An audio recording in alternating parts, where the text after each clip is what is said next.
Hello, જય શ્રી કૃષ્ણ. કેમ છો બધા? આશા રાખું છું કે બધા મજામાં હશો. તો આજે આપણે બનાવીશું ઓલમોસ્ટ ગુજરાતીના ફેવરેટ એવા મેથીના ભજીયા અથવા તો આપણે જે મેથીના ગોટા કહીએ છીએ તે.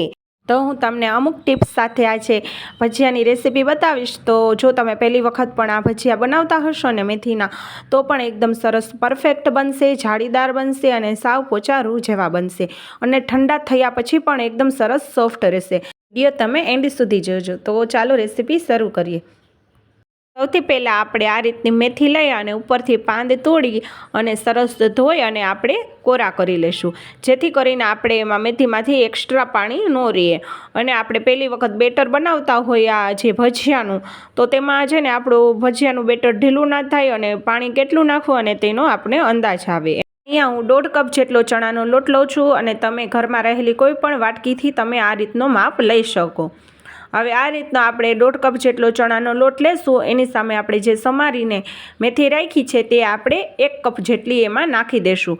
અને આની જગ્યાએ તમને જો મેથી વધારે ભાવતી હોય તો તમે વધારે પણ નાખી શકો. અને શિયાળામાં સરસ લીલી ડુંગળી, લીલું લસણ બધું આવતું હોય છે, તો તે પણ આપણે થોડું થોડું સમારી અને એમાં નાખશું.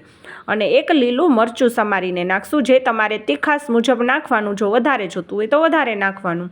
હવે થોડીક સમારેલી કોથમરી અને થોડુંક છીણેલું આદું નાખશું અને સ્વાદ પ્રમાણે મીઠું નાખશું અને થોડોક મરી પાવડર નાખશું. આની જગ્યાએ તમે આખા મરી પણ નાખી શકો. તમે પહેલી વખત ભજીયા બનાવતા હોય તો તમારા માટે આ ટિપ્સ ખાસ જરૂરી છે. અહીંયા આપણે સોડા ખાવાનો જે નાખીએ છીએ ભજીયામાં, તે સાવ ચપટી 1 લેવાનું છે. આ સોડા નાખવાથી માત્ર ખાલી ભજીયા પોચા બને છે અને જો તમારો વધારે સોડા પડી જશે તો ભજીયા લાલ થઈ જશે, ભજીયા વધારે પડતા પોચા થઈ જશે અને એકદમ ભજીયામાં તેલ ચડી જશે. તો હવે આપણે અહીંયા પહેલાં સોડાને એક્ટિવેટ કરવા માટે આપણે લીંબુનો રસ નાખશું. હવે આપણે લીંબુનો રસ થોડોક વધારે નાખી શકીએ, એનાથી પણ ભજીયા પોચા અને આપણા ભજીયા એકદમ સરસ જાળીદાર થશે.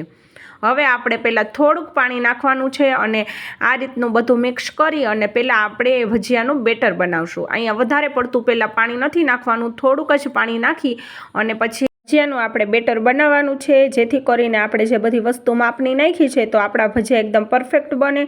અને જો તમે વધારે પડતું પાણી નાખી દેશો તો તમારે એક્સ્ટ્રા લોટ નાખવો પડશે અને થોડાક ભજીયા કઠણ થઈ જશે. તો આ રીતના આપણે થોડું થોડું પાણી નાખી અને એક સાઈડ આપણે હલાવી અને એકદમ સરસ આપણે ભજીયાનું બેટર તૈયાર કરવાનું છે. આ રીતનું બેટર તૈયાર થઈ જાય એટલે આપણે ખાલી 1 મિનિટ માટે એને આવી રીતના સરસ ફેટી લેશું, જેથી કરીને આમાં હવાના કણ ભરાય અને એકદમ સરસ આપણા ભજીયા ફૂલી જાય એમ. હવે આ રીતનું જો આપણું બેટર તૈયાર થઈ ગયું છે ને, તો જો તમે પહેલી વખત ભજીયા બનાવતા હોય ને, તો તમે છે ને આ રીતનું આમ ભજીયાનું બેટર હાથમાં લઈ અને આપણે જેમ ભજીયા પાડીએ ને એ રીતનું તમારે આ રીતનું જોઈ લેવાનું, જેથી કરીને તમને અંદાજ આવે કે આપણું ભજીયું આ રીતનું બરાબર પરફેક્ટ તેલમાં બનશે એમ. હવે જો તમારાથી થોડુંક બેટર ઢીલું થઈ જાય તો તમે ઉપરથી એક્સ્ટ્રા 1 થી 2 ચમચી જેટલો ચણાનો લોટ તમે નાખી શકો. ભજીયા તળવા માટે આપણે પહેલાં ગેસની મીડિયમ ટુ હાઈ ફ્લેમ ઉપર તેલને ગરમ કરવાનું છે, જેથી કરીને આપણે ભજીયા પાડીએ એટલે સરસ ભજીયા તરત જ ફૂલી અને ઉપર આવી જાય. હવે બીજી ટિપ્સ એ છે કે તમે પહેલી વખત ભજીયા બનાવતા હોય તો તમારે મોટી સાઇઝના ભજીયા નથી બનાવવાના, નાની સાઇઝના ભજીયા બનાવવાના, જેથી કરીને અંદર કાચા ન રહે અને આપણા ભજીયા સરસ તળાઈ જાય. હવે આપણે ભજીયા આપણે એમાં પાડી લીધા પછી આપણે ગેસની ફ્લેમ થોડીક સ્લો કરી નાખવાની છે, જેથી કરીને અંદર સુધી એકદમ સરસ ભજીયા આપણા તળાઈ જાય. ખાલી 3 થી 4 મિનિટમાં આપણા ભજીયા સરસ એકદમ તળાઈ જશે. હવે આપણા ભજીયા તળાઈ ગયા છે તો આપણે બધા ભજીયા આપણે કાઢી લઈશું.